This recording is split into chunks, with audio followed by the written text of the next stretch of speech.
Hey there, welcome to the Luke McLean Life Podcast, episode 2. Super excited to be here. Who am I? I'm a life coach, I'm a meditation teacher, I'm a father of 5. I live in a little town, pretty much the second most southern town in Australia. It's called Geeveston. I live on this beautiful self-sustaining farm with my 5 kids and my beautiful wife, and I'm a coach, and I work predominantly. I work with dads, and I work with dads to help them manage, I guess, the pace and pressure that modern life brings on us. As a dad, often you've got work, and work's quite stressful. It's pretty usually that season of work. You're trying to build up your career. You've got kids to support.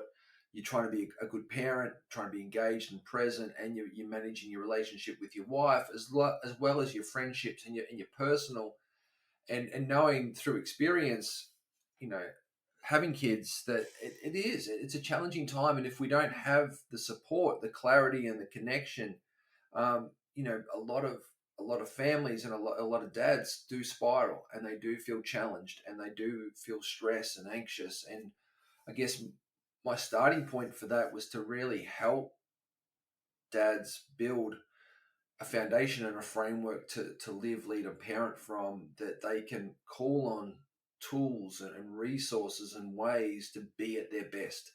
And why I think that's important, because when we're at our best as a dad, we can be at our best for our kids, for our wife, for our work. We can give our best, but to give it, we need to be at it. And that's my starting point, really, with dads, is to really help them get in their best physical, mental, emotion, and spiritual shape, and then learning how to give that, in service, which I think is really important. So that's the work that I do. It's at lukemclean.net. I've got a new project that's about to come out, which is called the 140 Project, and I'm really, really excited that it'll be 140 stands for 140 days, which is 20 weeks.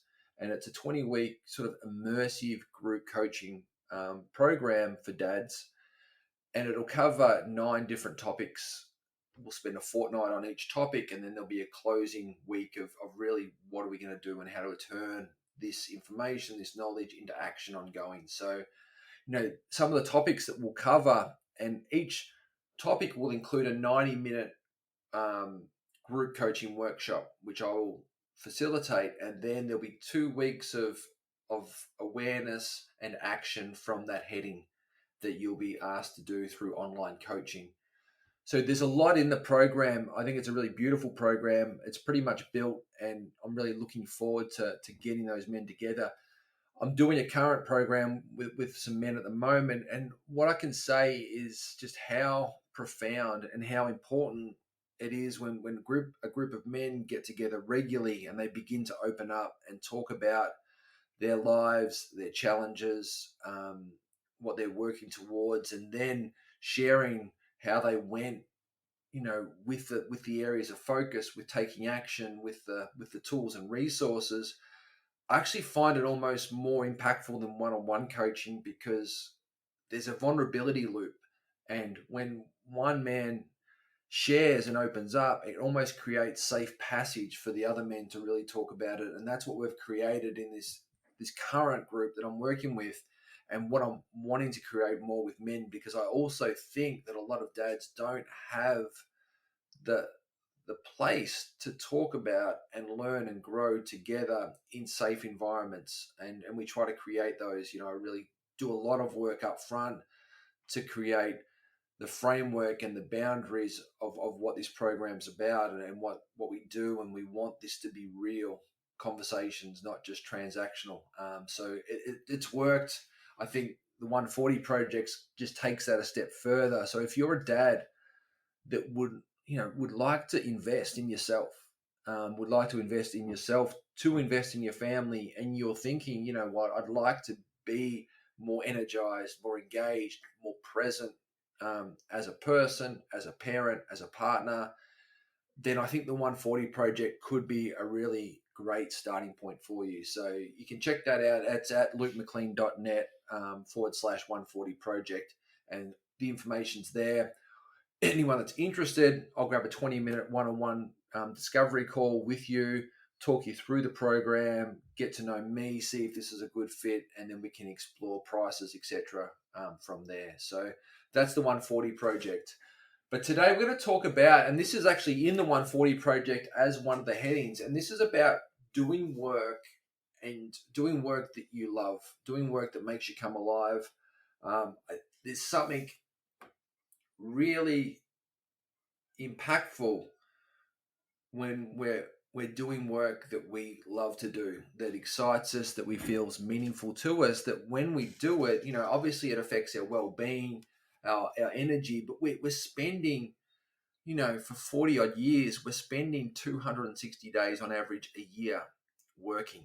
So to be doing something that you don't love, that maybe is transactional or that you really don't enjoy, that's a lot of time, and that is a lot of impact and influence, and the environments that you work in, really do shape your beliefs, and then that shapes your family. Thinking about how do you right now come home from work, and what are the stories that you tell your wife, and what are your kids catching in those? Are you talking glowingly about your work, the impact you're having, or are you talking negatively about your work and how much you don't enjoy it? Or is it just you don't talk about it at all, so your kids don't realize what you do or what it is, and it seems to be work and life are completely separate? I'm really interested in that when I work with people, because your kids and your family culture get shaped so much by your work, and they form a belief on what work should be. Should work be something we enjoy, something that we really invest in and we can grow and grow others and be of service? Or are they picking up on the story that work is just a means to an end, and you work just to get paid and just to get through?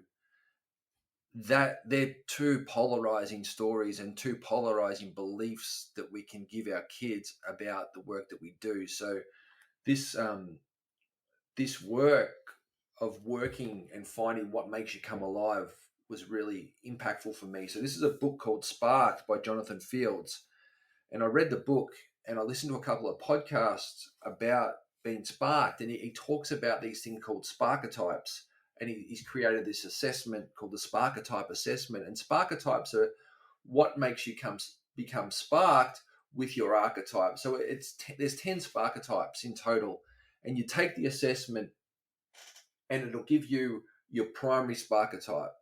This is the work or the thing you love to do the most that makes you really come alive in a work sense. So just to share with mine, I'm a coach, and my Sparketype, my primary, so your number one Sparketype, mine was the advisor. So the advisor loves to coach. He loves to support. He loves to sort of be that counselor, that mediator. And that's what really makes people who are advisors come alive. They love to do that. And when I've come off a great coaching session or working with someone, and you can see that they've got it and they're going to take action and move forward, I do come alive. I love it. There's nothing better than getting a breakthrough with a client and seeing them sort of writing their action steps to what they're going to do next, and you've made a difference. But that's me, and that's why I really love the assessment, because that is me. And that was my primary Sparketype. And my shadow, which is my secondary, was the Sage. And the Sage is a really deep embodiment of learning to share. So it might be around mindfulness, or it might be around wellness or nutrition, where the Sage will take on all that information, learn as much as they can, and then want to share that information, almost as a bit of a guru, I guess. And that was my shadow Sparketype, which was my secondary, which fits in well with the advisor. And often your shadow Sparketype will help promote your primary Sparketype when you understand it.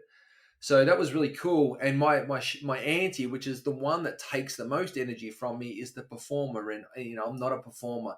I don't like to be in big groups. I love small groups, but big groups are a big energy taker and quite a heavy lift for me. So that was my auntie. So that when I did the assessment and I felt like the assessment was spot on, I took it a step further, and there was the opportunity to become a certified Sparketype advisor. And that was training to actually coach people through the assessment, and then to be able to help them find the work and find what makes them come alive at work at much more depth. So I've done that training now, and that's why um, the Sparked content and the Spark coaching will be part of the 140 project that I'll be doing come August. So I just think wanted to share with this podcast is I've put the link in the show notes, but go and do the Sparketype assessment. Go and find what your primary and your shadow and your anti-Sparketype are, because it's really cool stuff. And what you can then start to do is start to think about if there's work that you're currently doing that maybe isn't great work, that's not energizing or engaging for you, you're not feeling alive, how can you reimagine it and actually bring more of you to that? Or it might be just the nudge you need to take the step and look at a potential career shift, change, or zigzag. And that's really important too, because you've got a better foundation. Most of us in the career world, if we're not happy with our work, we don't know what we want. We know what we don't want. We don't want to be here, but we actually aren't as clear on what we do want. And the Sparketype assessment helps with that. The Sparketype coaching helps with that. I'll be running workshops later on purely on Sparketypes and how to find work that you love. So that was today's session. That's today's podcast. Show notes are there. I've also attached a free 10 questions to find the work that makes you come alive and become sparked. That's a free just exercise that I've got on my website. You can go and download that and answer those 10 questions. That's a little bit of a sneak peek into what some of the questions and things that I'd be asking when coaching someone around their Sparketype and what they've done. So I hope that helps. Take care. My name's Luke McLean. You can check me out at lukemclean.net, and we'll talk again next week.